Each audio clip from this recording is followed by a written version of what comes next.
Bonjour Sébastien, nous sommes aujourd'hui dans un lycée parisien où le SNES FSU organise un colloque intitulé « Une culture technique pour toutes et tous ». Je te propose qu'on aille tout de suite à la rencontre de certains intervenants. Qu'est-ce que tu es venu chercher ici aujourd'hui au colloque technologie? Notamment pour rencontrer des pairs, revoir certains autres et finalement pouvoir échanger des points de vue qui sortent aussi des circuits classiques, je dirais, ou de l'établissement, ou voilà, des réseaux locaux qu'on peut avoir en fait. Savoir un petit peu où est-ce que je vais. Moi, je suis au départ professeur de travaux manuels éducatifs et d'enseignement ménager, donc c'est ma formation de base. Toutes ces réformes, moi je suis assez déstabilisée par tout ça.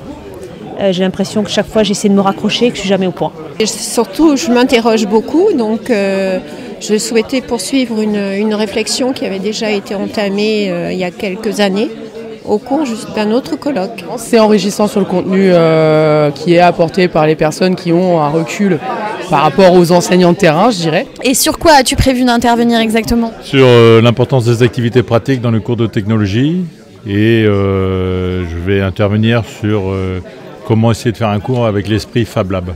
Les Fab Labs, c'est des zones où il y a du matériel innovant, généralement placé dans les facs, des imprimantes 3D, des coupes laser, où une personne arrive avec un besoin, réparer une pièce, et les gens qui fréquentent ce Fab Lab essayent d'y apporter des solutions.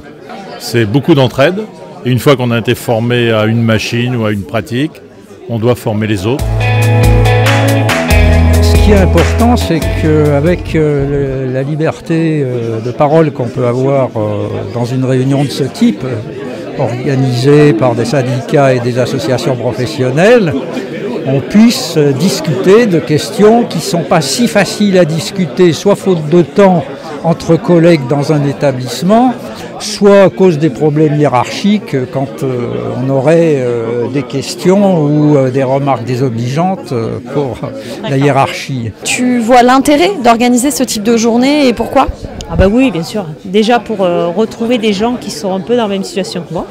Ça me rassure, quoi.